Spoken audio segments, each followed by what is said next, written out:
The autumn morning carried the scent of rain and dying leaves through the small town of Thornwick, a place where humans and werewolves existed in an uneasy coexistence that resembled tolerance more than true acceptance. The elementary school playground was a microcosm of this divided world, where invisible lines separated the children just as surely as the physical fence separated the school from the forest beyond. Most kids played in their designated groups, human children clustering on one side near the swings and slides, while werewolf pups gathered closer to the tree line, their supernatural energy making them rougher and wilder in their games. But there was one child who sat alone, and it was this child who caught the attention of 8-year-old Emma Sullivan on her first day at Thornwick Elementary. Liam Blackthorne sat beneath the old oak tree at the edge of the playground, his small frame hunched over as he drew patterns in the dirt with a stick. His clothes were expensive. Anyone could see that. Designer brands that should have marked him as privileged. But they hung loose on his thin body and bore the wrinkles of someone who dressed themselves without care or guidance. His dark hair was uncombed, falling into eyes that held a sadness no child should carry. And there was a loneliness that emanated from him like a physical force that kept the other children away. Emma watched him during recess, her heart squeezing with an emotion she was too young to name, but old enough to feel deeply. While other kids laughed and played, this boy sat isolated, and something about that image struck her as fundamentally wrong in a way her young soul couldn't ignore. When lunchtime came, Emma noticed that Liam didn't join the other students in the cafeteria. Instead, he remained under his tree, and when she looked closely, she saw that he had no lunch at all. The other werewolf children had meals, their parents or pack members ensuring they were fed, but Liam had nothing. He simply sat there, his stomach probably growling, his eyes distant as if he had learned to ignore the basic needs of his body through long practice. Emma looked down at her own lunch, the sandwich and apple and cookies her mother Sarah had packed with such care that morning, adding a little note with a heart drawn on it, and she made a decision that would change the course of multiple lives forever. Without hesitation or announcement, Emma walked across the invisible boundary that separated the human children from the werewolf pups, ignoring the surprised looks from her classmates and the wary glances from the wolf children. She approached Liam's tree with the fearless determination that only children possess, before the world has taught them all the reasons to be afraid, and she sat down beside him without asking permission. Liam looked up, startled, his eyes widening with surprise, and something that might have been hope before suspicion quickly shuttered it away. Emma simply opened her lunchbox and broke her sandwich in half, offering one portion to him with a smile that carried all the warmth and acceptance that had been missing from his life.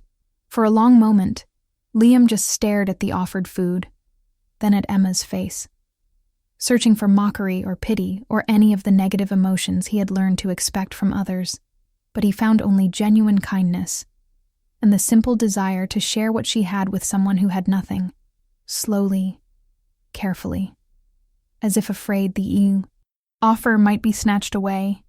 Liam reached out and took the sandwich half. He ate it slowly, savoring each bite in a way that suggested meals were often forgotten or skipped in his household. And Emma chatted cheerfully beside him about her old school and her mom and her favorite books, filling the silence with the kind of easy conversation that asked nothing in return but companionship. She shared her apple too, and her cookies, and when the bell rang signaling the end of lunch, Liam looked at her with eyes that held the first spark of life she had seen in them.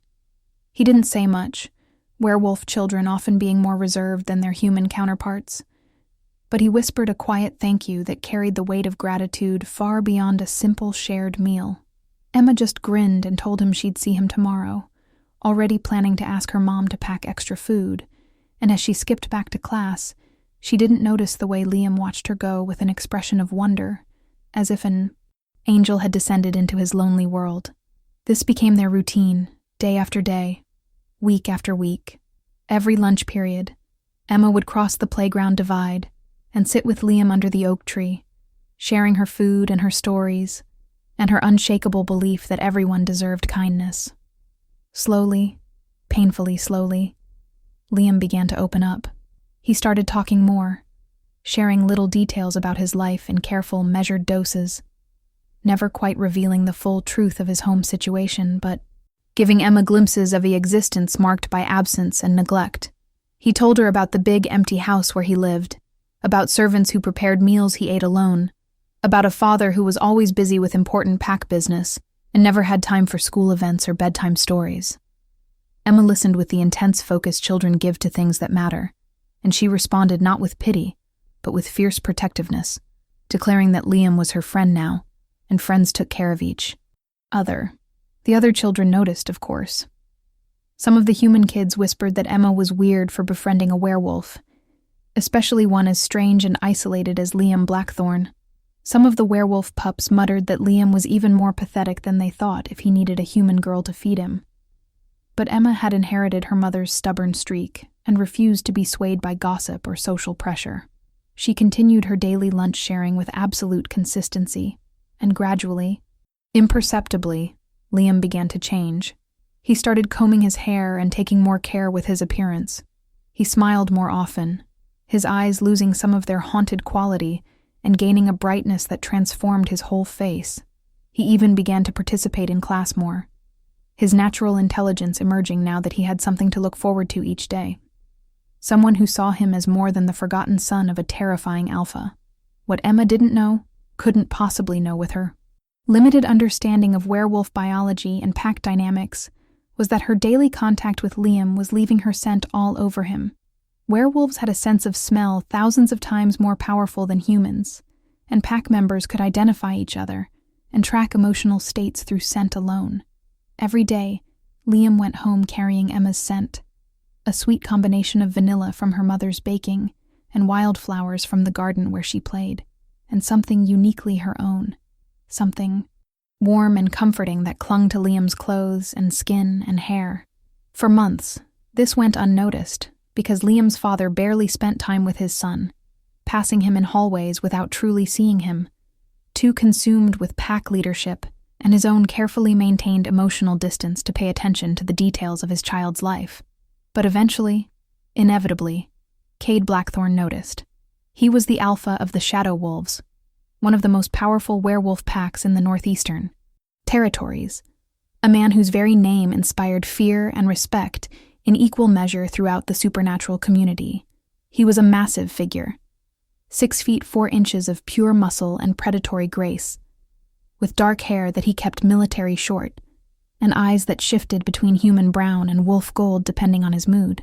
His face was all hard angles and sharp edges, handsome in a brutal way that warned people to keep their distance, and he carried himself with the absolute authority of someone who had never been challenged and expected never to be. Since the death of his mate 5 years ago, Cade had become even more formidable and even less approachable, ruling his pack with iron discipline and zero tolerance for weakness or sentiment. If you're enjoying this story of unexpected connections and transformation, please hit that like button and let me know in the comments what you think of Emma's kindness. And don't forget to subscribe so you never miss the next chapter of this journey. The evening. Cade finally noticed his son's unusual scent was like any other, or should have been.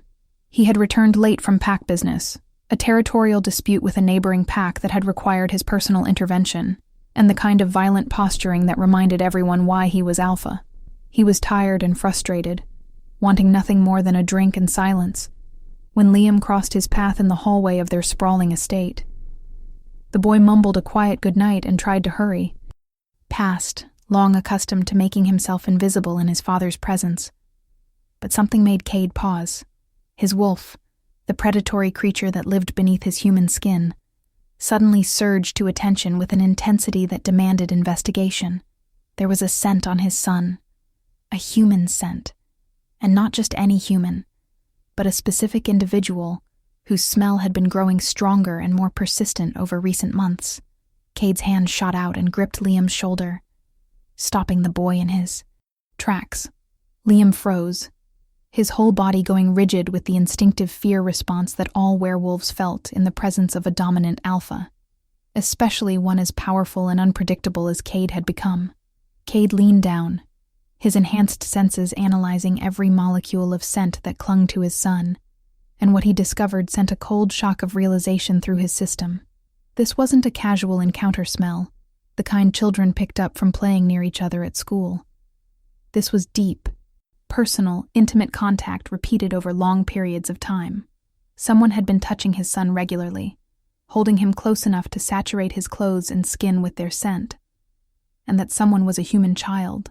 His voice came out as a low growl that made Liam flinch. "Who have you been with? What human has been putting their hands on you?" The questions carried an undertone of threat that Cade didn't even try to soften, his protective instincts flaring despite his general neglect of his son.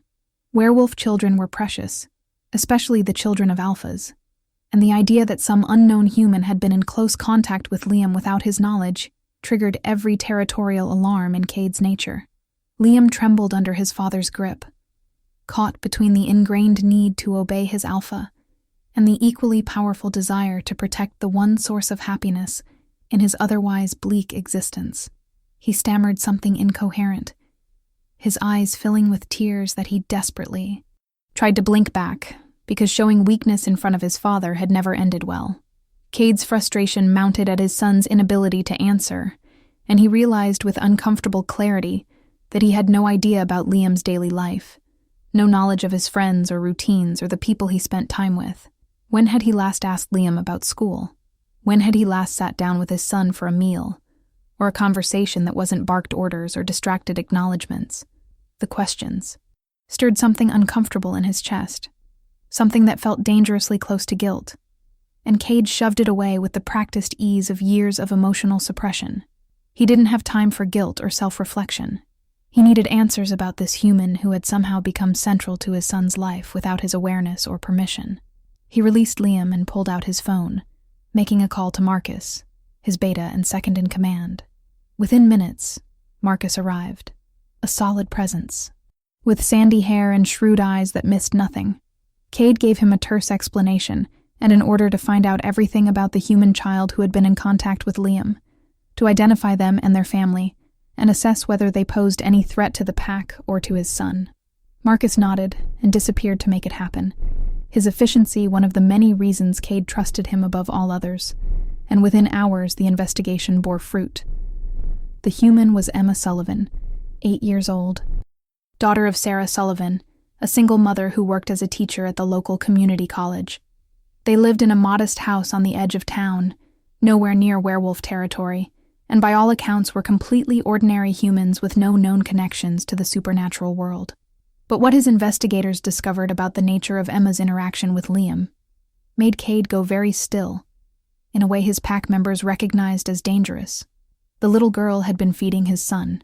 Every single day for the past 4 months, she had been sharing her lunch with Liam because she had noticed that he had no food, that he was being neglected, that he was hungry and alone, while Cade was off managing pack politics and territorial disputes and everything except his own child's basic welfare. The report laid out the facts in clinical detail, but even through the dry recitation, the implications were devastating. A human child had seen what Cade had failed to see, had cared when he had not, had stepped into the void of parental responsibility that he had left gaping and unfilled. The wolf inside him howled with a mixture of rage and shame, the rage directed outward at the audacity of this human interfering with his son, the shame directed inward at the truth he could no longer avoid. He had failed Liam, not just in the moment but systematically, consistently, for years. Since his mate's death, Cade had thrown himself into pack leadership as a way to avoid the crushing grief that threatened to destroy him, and in doing so, he had abandoned the one piece of his mate that remained, the son they had created together. Liam had his mother's eyes, his mother's gentle nature, and every time Cade looked at him, the pain was unbearable. So he had stopped looking, stopped engaging, stopped being a father in any meaningful sense of the word. And now a human child had filled that role, had given Liam the care and attention and basic kindness that should have come from his own. Father, the realization was acid in Cade's throat, burning away the comfortable numbness he had wrapped around himself like armor. He paced his office like a caged predator, his wolf demanding action, demanding that he fix the situation. But for once, Cade didn't know what action to take. His first instinct was to confront this Sarah Sullivan and her daughter, to warn them away from his son, to reassert his control over a situation that had spiraled beyond his awareness. But beneath that, instinct was something else, something that whispered that perhaps he should be thanking them instead of threatening them, that perhaps this little girl had saved his son in ways Cade was only beginning to understand. The internal conflict raged for days while Cade watched Liam with new eyes, actually paying attention for the first time in years. He saw how his son's face lit up during school hours, how he came home with a lightness in his step that disappeared the moment he entered the estate. He saw the careful way Liam moved through the house, making himself small and quiet and unobtrusive, a ghost in his own home. He saw the loneliness and the hunger for connection that Liam tried to hide, and the seeing was like a knife to whatever remained of Cade's heart. This was what he had done, what his grief and rage and deliberate emotional absence had created. A child who expected nothing from his father, except to be overlooked. The decision to meet Emma and her mother came suddenly one afternoon when Cade found himself at Liam's school, just as classes were letting out, driven by an impulse he didn't fully understand. He watched from his car as children poured out of the building, and then he saw her.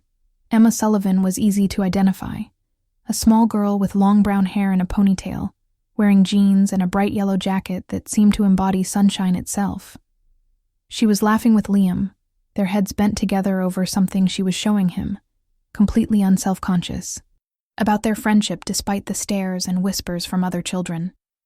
And Liam, his serious, reserved son, was smiling in a way Cade had not seen in years, his whole body language open and relaxed in a manner that never appeared at home. Cade's wolf surged forward, studying the girl with predatory intensity, searching for threat or deception, or any sign that her kindness was false or manipulative. But all he could detect was genuine affection and protective care radiating from her small frame, the kind of pure goodness that was rare even in children who hadn't yet learned the world's cruelties. She handed Liam something, what looked like a small bag of homemade cookies, and the gesture was so casual and natural that it clearly represented just one instance of countless similar kindnesses. Liam took the cookies with a thank you that Cade could see even if he couldn't hear, and the gratitude in his son's eyes was both beautiful and devastating. Then Emma's mother appeared, and Cade's attention shifted to the woman who approached the children with car keys in hand. Sarah Sullivan was younger than he expected, probably early 30s, with the same brown hair as her daughter, though hers was shorter and styled in a practical cut that framed a face marked by both strength and gentleness. She was dressed simply in jeans and a sweater, clearly coming from work, and when she smiled at the children, the resemblance between mother and daughter became unmistakable. But what struck Cade most powerfully was the way she looked at Emma and Liam, not with the wariness or prejudice he expected from a human regarding a werewolf child, but with the same warm acceptance her daughter displayed. Sarah knelt down to greet both children equally, asking about their day and listening with genuine interest to their excited chatter about a science project.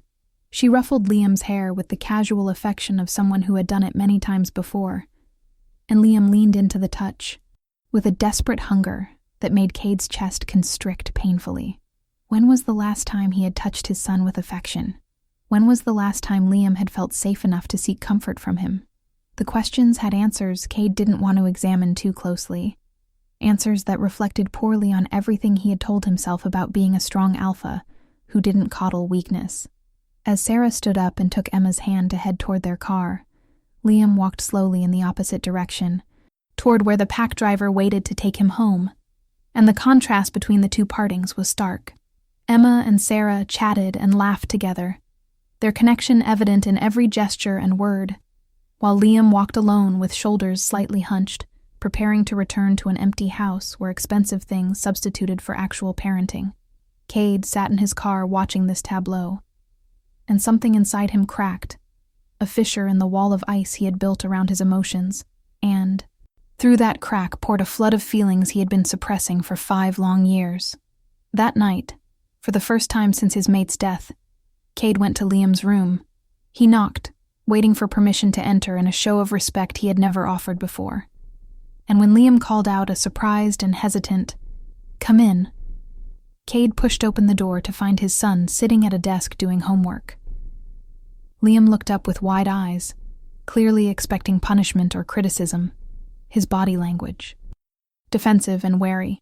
Cade stood in the doorway, this massive, powerful alpha, suddenly uncertain how to talk to his own child, and the silence stretched between them filled with years of distance and neglect. Finally, Cade spoke, and his voice came out rougher than he intended, scraped raw by emotion he wasn't accustomed to expressing. "Tell me about Emma Sullivan." It wasn't the opening he had planned, if he had planned anything at all. But once the words were out, he found he genuinely wanted to. No, he wanted to hear from Liam's own mouth about this friendship that had clearly become the center of his son's world. Wanted to understand what this little human girl had given Liam that made him smile the way he had at school. Liam's eyes went even wider, fear flashing across his face as he clearly wondered if his father was about to forbid the friendship, about to take away the one good thing in his life. But something in Cade's expression must have reassured him, because after a moment of tense silence, Liam began to talk. Haltingly at first, then with growing confidence and animation, he told his father about Emma, about how she had approached him on her first day of school when everyone else avoided him, about how she shared her lunch without asking for anything in return, about how she listened to him and made him laugh and treated him like he mattered. He talked about Emma's kindness, her fierce loyalty to the people she cared about, her complete lack of prejudice about werewolves despite growing up in a town where the divide between species was deeply entrenched. As Liam spoke, his whole demeanor transformed, becoming more open and expressive than Cade had seen in years, and the contrast with his usual guarded behavior at home was painful to witness. This was who Liam could be when he felt safe and valued, when someone actually paid attention to him and cared about his thoughts and feelings. This was the child Cade had neglected to know, too wrapped up in his own grief and responsibilities to see the person his son was becoming. The guilt that had been simmering since he first learned about Emma's daily lunch sharing now rose to a full boil, and Cade had to fight to keep his expression neutral, to not let Liam see how deeply these revelations were affecting him. When Liam finally wound down, his voice trailing off as he waited nervously for his father's reaction, Cade found himself at a complete loss for words. What could he possibly say? How could he explain or excuse or justify years of emotional abandonment? How could he tell his son that he was sorry without that apology sounding hollow, given the magnitude of his failure? In the end, he settled for something simple and honest. The first truly honest thing he had said to Liam in longer than he could remember. "I'm glad you have a friend like Emma. She sounds like a remarkable person."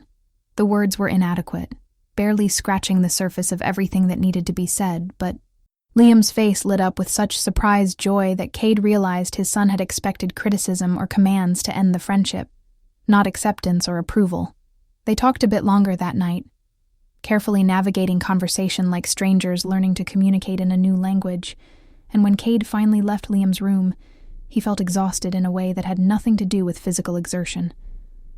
Emotional vulnerability was not something he had practiced in 5 years, and the effort of lowering his walls even slightly had drained him more than any pack battle or territorial dispute ever could.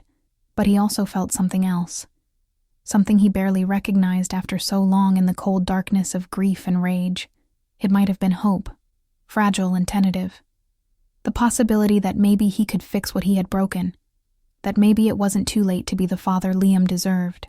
If this story is touching your heart, please leave a comment about a time when someone's small act of kindness made a big difference in your life. And make sure you're subscribed, because the next chapter brings Cade face to face with Emma and Sarah. The decision to formally meet Sarah and Emma Sullivan took another week to solidify, during which Cade found himself doing something he had never done before. He started researching them, not through pack investigators, but personally, trying to understand who these people were beyond dry facts in a report. He discovered that Sarah was a respected teacher, known for her dedication to her students, that she had been raising Emma alone since her husband's death in a car accident when Emma was just 3 years old.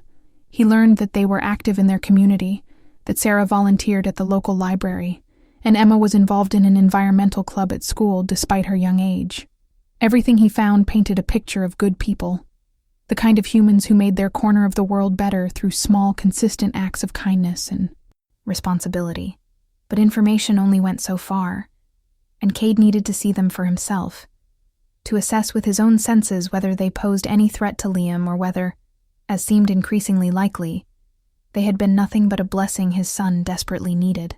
So he arranged for a meeting, sending a formal request through the school to speak with Sarah Sullivan about Liam's academic progress, a neutral excuse that wouldn't alarm her, but would get her to agree to a meeting. Sarah responded, with polite agreement, suggesting they meet at a coffee shop in town rather than at the school, and Cade found himself appreciating her caution about meeting a stranger in a private setting, evidence of the protective mother instincts that had kept Emma safe in a world that could be dangerous for humans who didn't understand its supernatural elements. The coffee shop was neutral territory, a small independent place called the Broken Cup that served both human and werewolf clientele without discrimination, one of the few businesses in town that truly welcomed everyone. Cade arrived early, his wolf on high alert despite his conscious intention to approach this meeting peacefully, and he chose a table in the back where he could watch the entrance and have his back to a wall, strategic positioning that came as naturally as breathing after years of navigating pack politics and potential threats. When Sarah entered precisely on time, Cade recognized her immediately from his observation at the school, but seeing her up close triggered a response he absolutely had not anticipated. She was beautiful, not in the flashy, obvious way that some women cultivated, but in a quiet, natural manner that radiated from within, a combination of physical features and inner strength that drew the eye and held attention. Her scent hit him even across the coffee shop, something clean and herbal with undertones of vanilla and old books, and his wolf surged forward with interest that was far more than casual assessment. Cade forced his wolf back under control, startled and disturbed by the reaction because he had not felt anything resembling attraction or interest since his mate's death, had assumed that part of him died with her, and yet here he was responding to a human woman he had never even spoken to. Sarah spotted him easily because Cade was not someone who blended into crowds, his size and presence marking him as different even when he tried to appear casual. And she approached, with confidence that suggested she either didn't know who he was or didn't care about his reputation. She extended her hand with a professional smile. "Mr. Blackthorne, I'm Sarah Sullivan. Thank you for wanting to discuss Liam's progress. I've heard wonderful things about him from Emma." Her handshake was firm, her eye contact direct, and Cade found himself wrong-footed by her complete lack of intimidation or deference, by the way she treated him like any other concerned parent rather than the terrifying alpha his reputation suggested. They sat down, and Cade ordered coffee he didn't want just to have something to do with his hands while he figured out how to navigate this conversation. He had planned to be direct, to confront her about the lunch sharing and assess her intentions. But sitting across from her in the warm, comfortable environment of the coffee shop, his aggressive approach felt wrong and counterproductive. Instead, he found himself saying, "I should be honest with you, I didn't ask for this meeting to discuss Liam's academic progress, though I understand he's doing well. I wanted to talk about his friendship with your daughter." Sarah's expression shifted, wariness entering her eyes but not fear, and Cade respected that she didn't immediately become defensive or apologetic. She simply nodded and said, "All right. What about their friendship concerns you?" The question put the ball back in his court, making him explain himself rather than letting him interrogate her, and Cade realized he was dealing with someone much smarter and more self-possessed than he had anticipated. This was not some naive human who would be easily intimidated or manipulated, and his wolf's interest intensified in response to her strength. Cade chose his words carefully, aware that he was walking a delicate line between expressing legitimate parental concern and revealing the depth of his own failure as a father. "I recently became aware that Emma has been sharing her lunch with Liam every day for several months. I wanted to understand why and to ensure that she's doing this by her own choice and not at anyone's instruction." It was as diplomatic as he could make the question, but the implication was clear.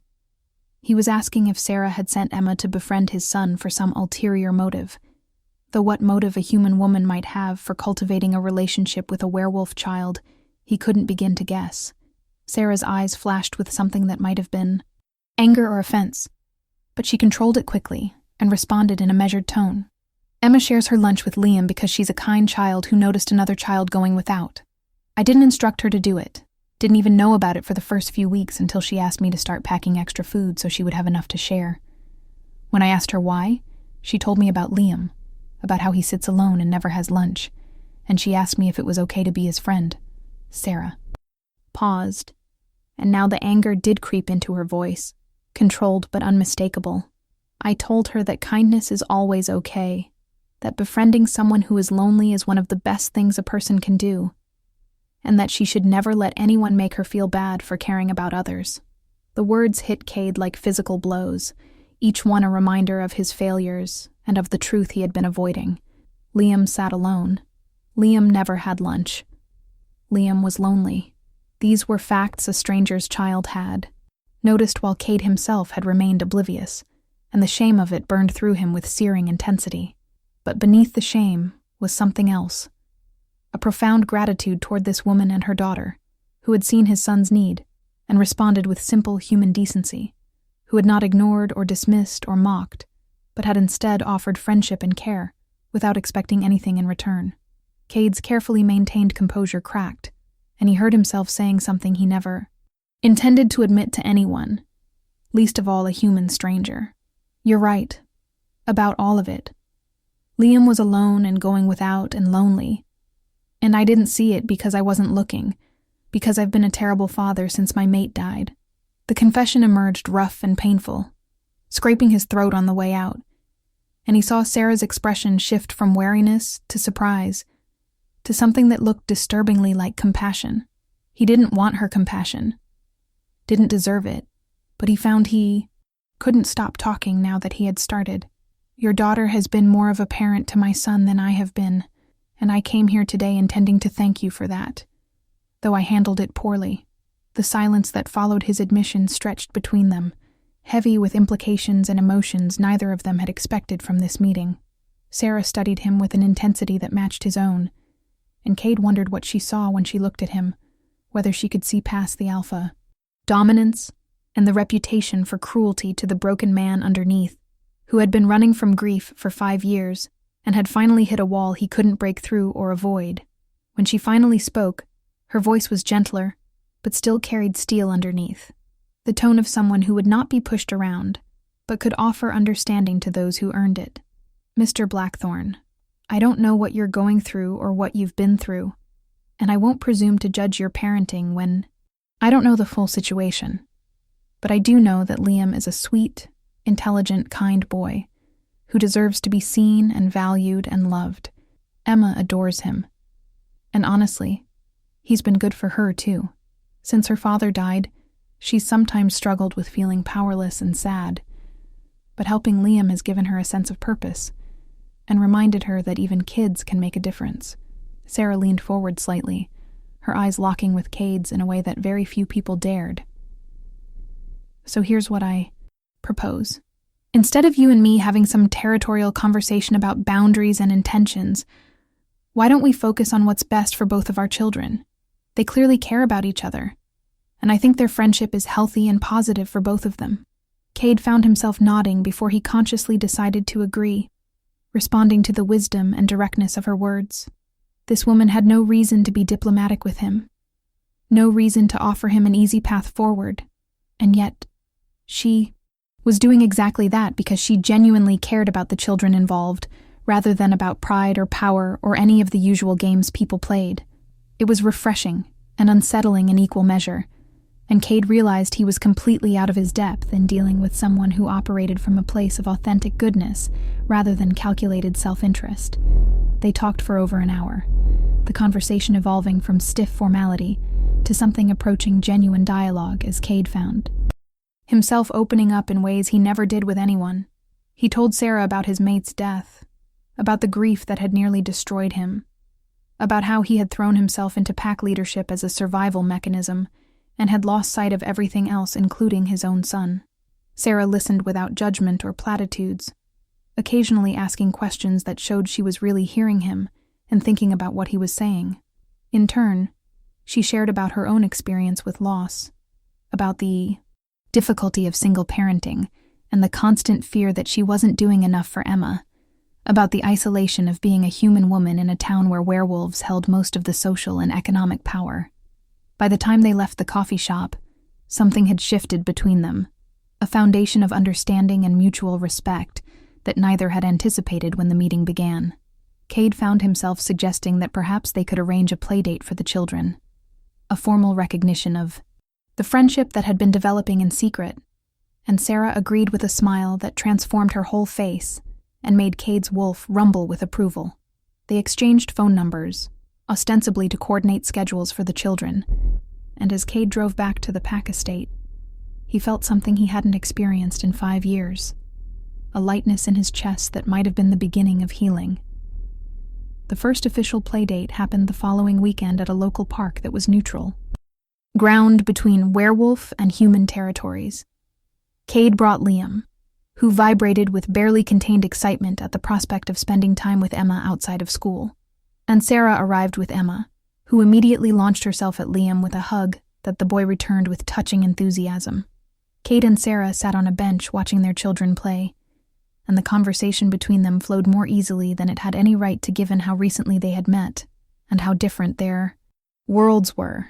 Cade learned that Sarah had a sharp sense of humor and a deep love of literature, that she was working on a novel in what little free time she had, that she had opinions about everything from local politics to the best coffee in town, and wasn't afraid to express them even when they contradicted his own views. Sarah learned that beneath Cade's intimidating exterior was a man who had loved deeply and grieved deeply, who was trying to find his way back from a dark place and didn't quite know how, who had hidden his vulnerability so long that showing it felt like ripping off his own skin. They discovered common ground in unexpected places, shared concerns about raising children in a divided world, mutual appreciation for old movies and terrible puns, a recognition that both of them carried scars from loss, but were still standing. As weeks turned into months, the playdates became regular occurrences, and the relationship between the four of them deepened in ways that felt both natural and miraculous. Liam blossomed under the combined attention of Emma's friendship and Cade's renewed parental engagement, becoming more confident and outgoing, his inherent sweetness emerging now that he felt safe expressing it. Emma thrived on having a friend who shared her interests and understood her quirks, and the bond between the children took on the quality of siblings rather than just friends, and Cade and Sarah, almost without intending to, found themselves drawn to each other in ways that went beyond co-parenting and mutual respect. There were complications, of course, because life was never simple, especially when it involved crossing the boundaries between human and werewolf worlds. The pack noticed Cade's increasing involvement with a human woman, and not everyone approved. There were whispers about the alpha disgracing his mate's memory, about humans being unsuitable partners for werewolves, about the weakness of allowing emotions to influence pack leadership. Marcus, Cade's beta, expressed concern in private about the potential political ramifications of the alpha being seen as too sympathetic to humans, about faction leaders who might use this as an excuse to challenge Cade's authority. But for the first time in his leadership, Cade found he didn't care what the pack thought, if it meant sacrificing something that made both him and his son happy. Sarah faced her own challenges, friends and colleagues who warned her about getting involved with a werewolf, especially one as powerful and dangerous as Cade Blackthorn. There were concerns about Emma's safety, about the very real physical threat that werewolves pose to humans, about the cultural differences that made sustainable relationships between the species difficult at best. But Sarah had always been someone who made her own choices based on her own assessment rather than other people's fears, and what she saw when she looked at Cade was not a monster, but a man trying to be better, someone who was gentle with her daughter and patient with her questions and respectful of her autonomy in ways that many human men she had dated never managed. The turning point came 6 months into their friendship when Emma had a health scare, a sudden severe allergic reaction to something she ate that required an emergency room visit. Sarah called Cade in a panic from the hospital, and he arrived within minutes with Liam, both of them white-faced with worry. Cade used his pack connections to ensure Emma got immediate attention from the best doctors, his presence and obvious concern cutting through the usual emergency room delays and bureaucracy. He stayed with Sarah throughout the long night, while Emma was stabilized and monitored, holding her when she cried from fear and relief, offering the kind of solid, unwavering support that Sarah hadn't had since her husband died. In those dark, early morning hours of shared fear and mutual care, something crystallized between them, an understanding that what they felt for each other had moved far beyond friendship or co-parenting convenience. When Emma was finally released with medication and strict instructions about avoiding certain foods, and Sarah took her daughter home, Cade followed to make sure they were settled and safe. As Emma slept peacefully in her bed, Cade and Sarah stood in the kitchen, exhausted and emotionally wrung out, and the distance between them suddenly felt unbearable. Cade reached out and tucked a strand of Sarah's hair behind her ear, a gesture of tenderness that made her breath catch, and his voice was rough with emotion when he spoke. "I know this is complicated and probably a terrible idea given who and what I am, but I need you to know that I care about you, Sarah, not just as Emma's mother or as someone who's been kind to my son, but as you, as the remarkable woman I've come to know over these months." He paused, searching for words that could convey the depth and complexity of what he felt. "You've helped me find my way back from a place I thought I'd be lost in forever. And whatever happens next, I'm grateful for that." Sarah looked up at him, this massive, powerful alpha who had somehow become essential to her life in ways she never planned or expected. And she made a decision that was either incredibly brave or phenomenally foolish, possibly both. She rose on her toes and kissed him, a gentle press of lips that somehow contained years of loneliness and months of growing attraction, and the promise of something that could be beautiful if they were brave enough to reach for it. Cade froze for a heartbeat of shock before responding, his arms coming around her with carefully controlled strength, and the kiss deepened into something that spoke of need and hope, and the terrifying vulnerability of opening your heart again after loss. They broke apart breathing hard, and Cade rested his forehead against Sarah's, his voice shaking slightly when he spoke. "You need to be sure about this. Getting involved with me means dealing with pack politics and werewolf complications and a world that will judge you for crossing species boundaries. It means putting yourself and Emma potentially at risk, because my enemies won't hesitate to use you against me. I need you to understand what you're stepping into before this goes any further." He was giving her an out, being honest about the difficulties ahead, and Sarah loved him for it, even as she dismissed his concerns with the confidence of someone who had already made her choice. "I'm sure," she said firmly, her hands coming up to frame his face, making him look at her so he could see the certainty in her eyes. "I'm not naive, Cade. I know there will be challenges and dangers and people who don't approve, but I also know that what we have is rare and real, and I'm not willing to walk away from it because of fear. Emma is happy with Liam, I'm happy with you, and life is too short and too uncertain to waste the chance at real connection when it comes along." Their relationship developed from that night forward with the intensity of people who had both lost love once and understood its preciousness and fragility. They were careful around the children at first, making sure Liam and Emma were comfortable with the idea of their parents being together before making it official, and both children responded with enthusiasm that suggested they had been hoping for exactly this outcome. Liam gained not just his father's renewed attention, but also a maternal figure who was patient and kind, and genuinely interested in him as a person. Emma got a father figure who was protective and engaged, and treated her mother with the respect and affection she deserved. But as Cade had warned, not everyone was happy about the development. Opposition within the pack grew more vocal and organized, led by Damien Thornwood, a faction leader who had long harbored ambitions to challenge Cade for the alpha position. Damien used Cade's relationship with a human as evidence of weakness, arguing that an alpha who couldn't even maintain species loyalty had no business leading werewolves. He gathered supporters among the more traditional pack members, those who believed in clear hierarchies and separation between wolves and humans, and he began to position himself as the alternative leader who would restore pack purity and strength.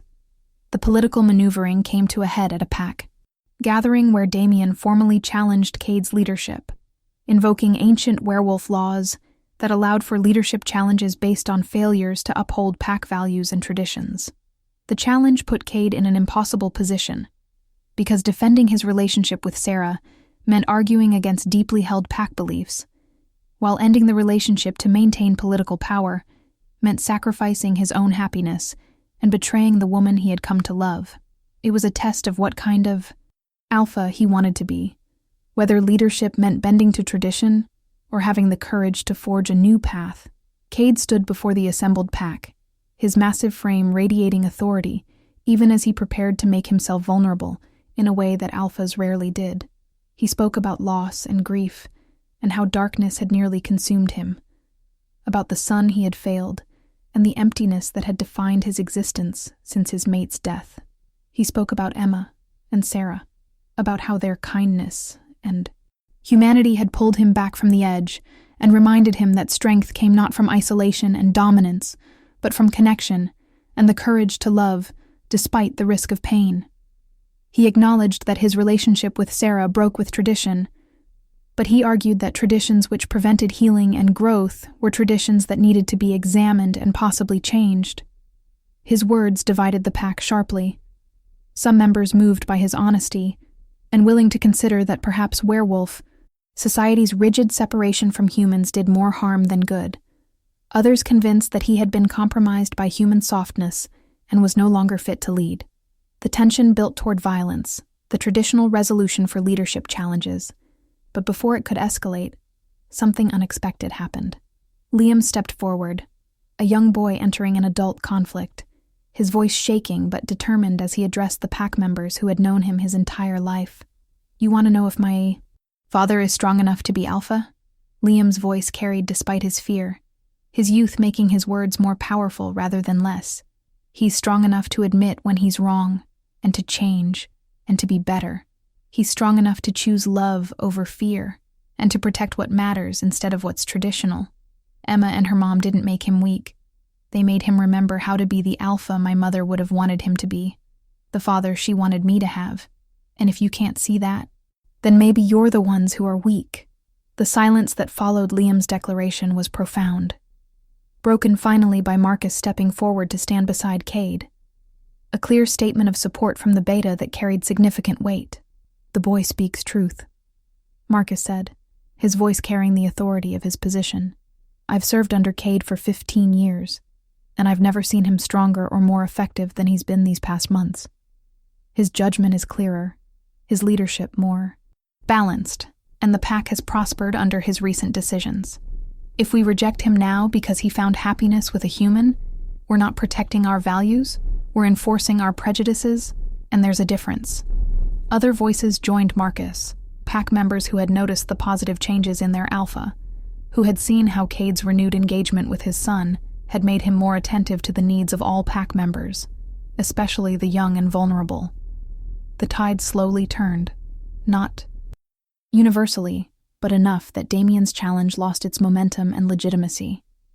There would still be opposition, still be those who disapproved of Cade's choices, but the immediate threat to his leadership dissolved as the pack chose continuity and effectiveness over rigid adherence to tradition. In the aftermath of the challenge, Cade made changes to pack laws and culture, carefully and gradually pushing for more openness and less rigid separation between werewolves and humans. He used his strengthened position to argue that the pack's survival in the modern world required adaptation, and that completely isolating themselves from human society was both impractical and unnecessary. Not everyone agreed, and some resistance remained, but Cade had proven he was willing to fight for what he believed in, and that conviction earned respect even from those who disagreed with his specific choices. Sarah and Emma became more integrated into Cade and Liam's life, though they maintained their own home and independence because Sarah insisted on not being defined solely through her relationship with an alpha. She continued teaching, continued her writing, continued being her own person. And Cade loved her more for it, for the fact that she would not be diminished or absorbed into his world, but instead insisted on being an equal partner, who brought her own strength and perspective to their relationship. They blended their families slowly and carefully, making sure both children felt secure and prioritized, creating new traditions and rituals that honored both werewolf and human cultures. The revelation of Sarah's own connection to the supernatural world came almost a year into their relationship, emerging through a series of small incidents that Cade's instincts finally pieced together into a pattern. Emma had always been unusually perceptive about emotions, able to sense pack dynamics and individual feelings with accuracy that went beyond normal human empathy. She had an affinity for werewolves that was uncommon in human children, approaching them without fear, and somehow understanding their dual nature in ways that suggested more than just education or exposure. And there were moments when Sarah herself displayed knowledge or abilities that seemed to exceed what a purely human person should possess. The truth came out during a quiet evening at Sarah's house, when Cade directly asked about her family history, and Sarah finally revealed the secret she had kept even from Emma. Her grandmother had been what older generations called a wolf friend, a human born with latent magical abilities, specifically attuned to werewolf energy and nature. These rare individuals could sense pack bonds, soothe aggressive wolves, and sometimes even communicate with the wolf spirits directly. The gift skipped generations unpredictably, and Sarah had assumed it had passed her by entirely until Emma was born and began displaying similar sensitivities as she grew. The revelation explained so much, from why Emma had been drawn to Liam immediately to why Cade's wolf had responded so powerfully to Sarah from their first meeting. It also complicated things because wolf friends were legendary in werewolf culture, treated with reverence by some packs and suspicion by others, their abilities both valued and feared. Cade had to navigate informing his pack about this new development carefully, framing it as a blessing rather than a threat, evidence that his relationship with Sarah was somehow meant to be rather than a violation of natural order. Most pack members accepted this interpretation, some even excited about having a wolf friend among them, though the revelation did intensify some opposition from those who saw any magic outside pure werewolf bloodlines as dangerous. For Emma and Liam, the revelation was thrilling rather than concerning, giving them a new framework to understand the deep connection they had always felt, and opening possibilities for Emma to learn about and develop her abilities under proper guidance. Cade arranged for her to meet with other wolf friends in allied packs, rare individuals who could teach her to control and use her gifts safely. And watching Emma blossom into her abilities with Liam's constant support and encouragement filled both Cade and Sarah with pride and joy. The children grew even closer, their bond taking on elements of both deep friendship and magical kinship, and it became clear to everyone who saw them together that they would be important to each other for their entire lives. 2 years after that first lunch sharing under the oak tree, Cade proposed to Sarah in the same park where they had had their first official playdate with the children. He did it simply and honestly, no elaborate production or public spectacle.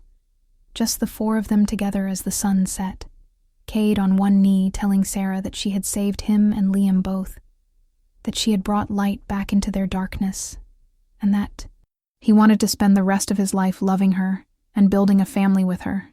Sarah said yes through happy tears, and Liam and Emma cheered and hugged each other, and then their parents, all of them tangled together in a knot of joy and love, and the profound relief of people who had found their way home after being lost.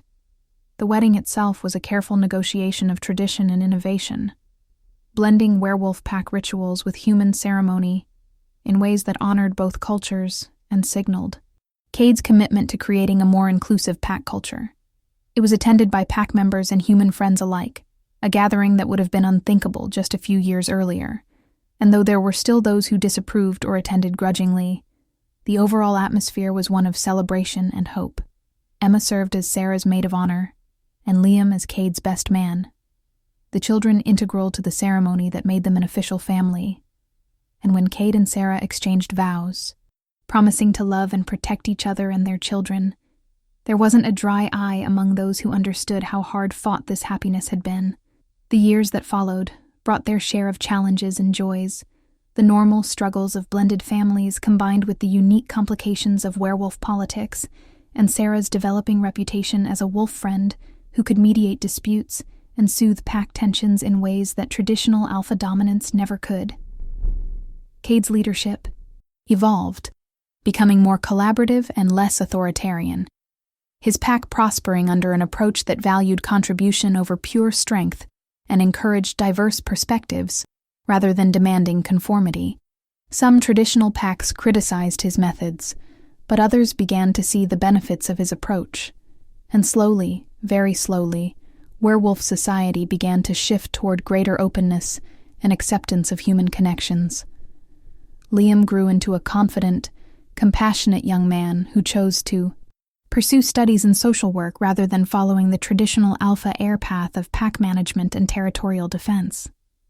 His friendship with Emma remained the cornerstone of his life, evolving as they matured into a bond that was part sibling, part best friend, and held the potential for something more as they entered their teenage years, though both were content to let that develop naturally without pressure or expectation.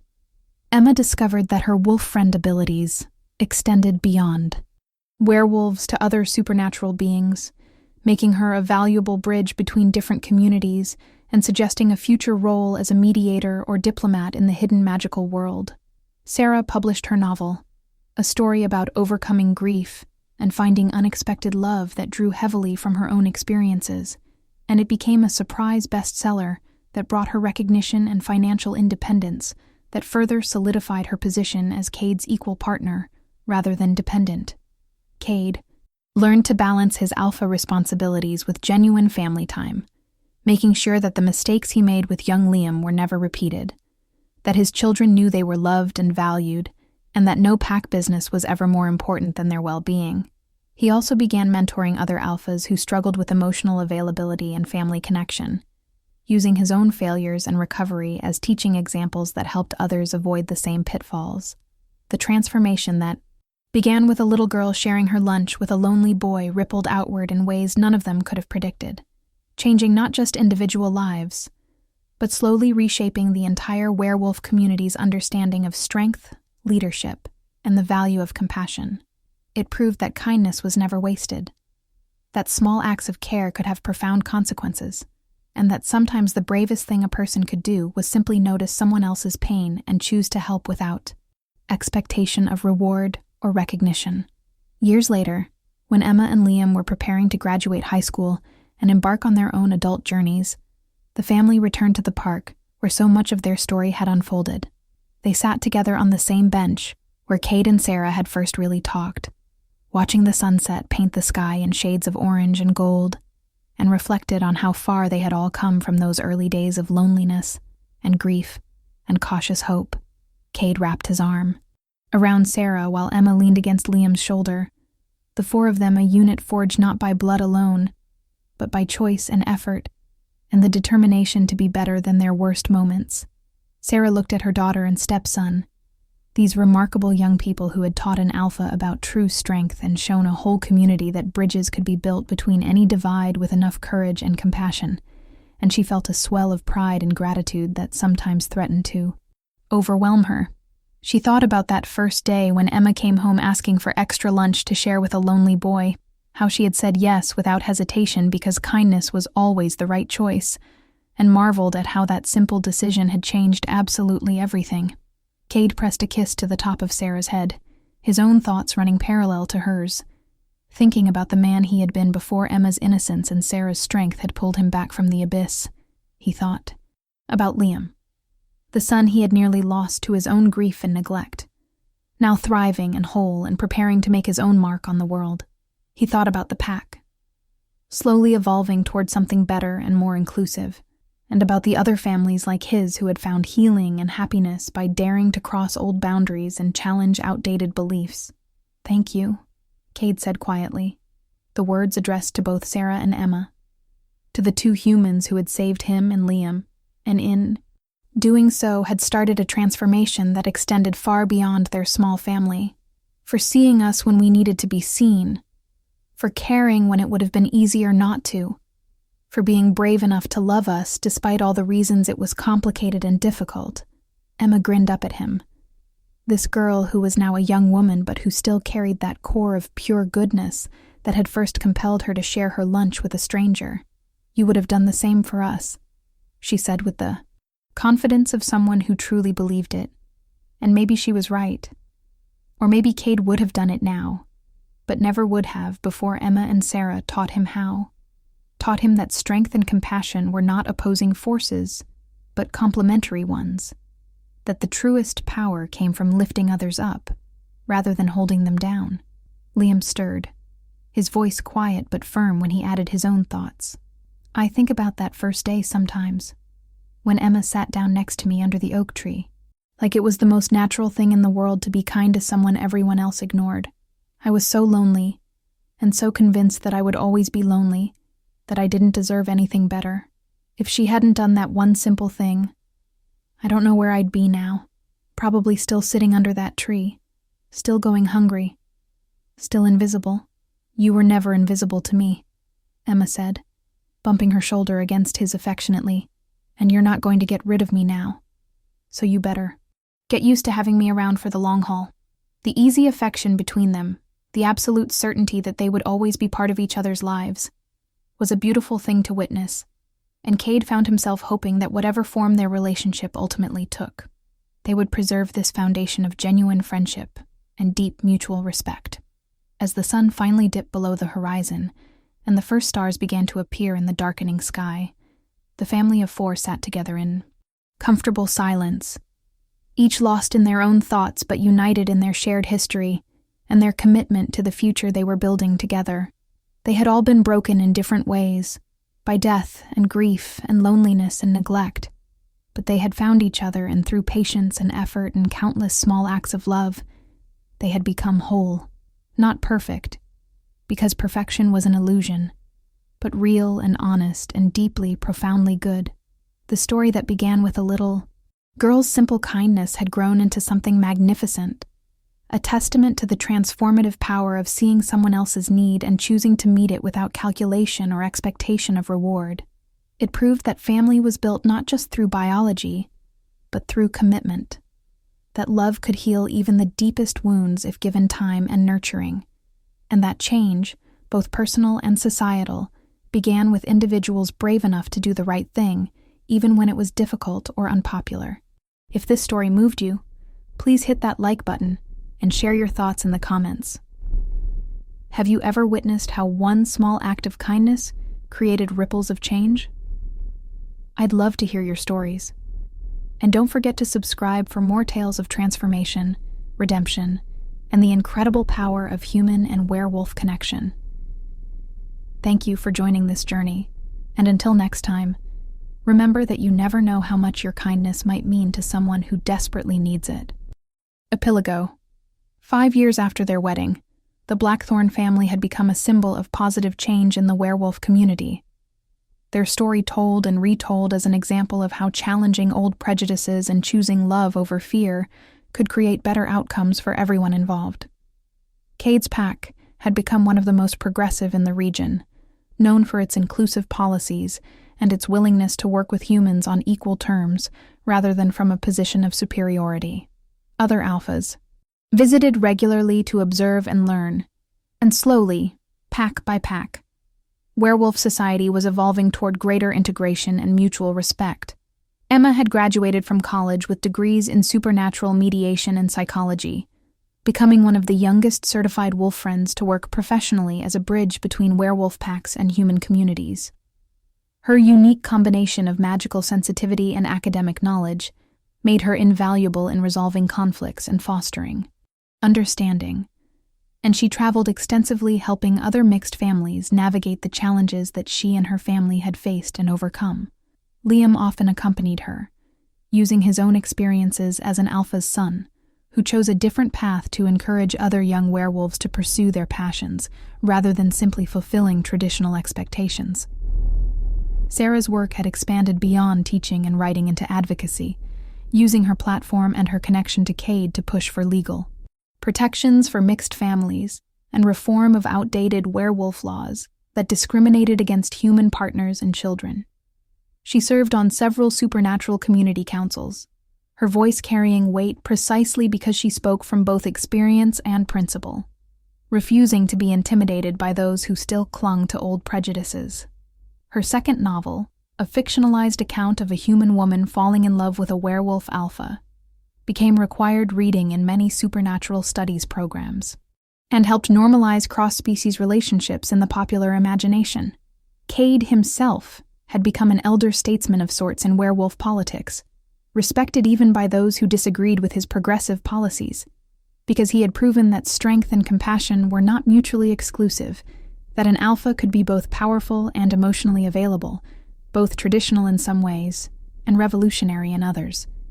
He mentored young alphas struggling to lead in changing times, teaching them that true leadership meant serving your pack rather than dominating them, protecting the vulnerable rather than exploiting them, and having the courage to admit mistakes and change course when necessary. The family gathered every year on the anniversary of that first lunch sharing, returning to the park and the oak tree where Emma and Liam's friendship had begun, using the occasion to reflect on how far they had come and to recommit themselves to the values of kindness, acceptance, and chosen. Family that had brought them together. They honored the memory of the lonely boy and the compassionate girl who had started it all, recognizing that their story was ongoing, that every day brought new opportunities to extend the same grace and care to others that had once transformed their own lives. And sometimes, late at night when the house was quiet and the children were pursuing their own adventures in the world, Cade and Sarah would sit together and marvel at the unlikely journey that had brought them from brokenness to wholeness, from isolation to profound connection. They would talk about the future, about grandchildren they hoped to someday meet, about the world they were helping to create where werewolves and humans and all manner of supernatural beings could coexist, not just peacefully but joyfully, enriching each other's lives rather than merely tolerating each other's existence. "Do you ever regret it?" Cade asked one such night, his arms wrapped around Sarah as they watched the moon rise over their land. Choosing this complicated, often difficult life instead of something simpler and safer? Sarah laughed softly and turned in his embrace to look up at him, her eyes full of love and certainty. "Not for a single second. Yes, it's been complicated and difficult sometimes, but it's also been beautiful and meaningful and full of more love than I ever imagined finding again after I lost Emma's father. You and Liam, this family we've built, the changes we've helped create in the world, it's all worth every challenge and every struggle." Cade kissed her then, deep and slow, pouring into the gesture all the gratitude and love and wonder he felt at having been given a second chance at happiness, at having been saved by the kindness of a little girl who saw a lonely boy and simply decided to help. They had all saved each other, really, in the ways that mattered most, and the life they had built together stood as living proof that transformation was always possible, that it was never too late to become better, and that sometimes the greatest strength was found in allowing yourself to be vulnerable enough to love and be loved in return. And somewhere in the world, other lonely children found their Emma. Other grieving parents found their path back to connection. Other divided communities found bridges instead of walls. All because one small act of kindness had demonstrated that change begins with individuals who choose compassion over indifference, courage over fear, and love over all the many reasons the world gives us to close our hearts. The ripples continued to spread outward, touching lives in ways both seen and unseen, proving again and again that kindness is never wasted, and that we all have the power to transform our worlds if we're brave enough to try.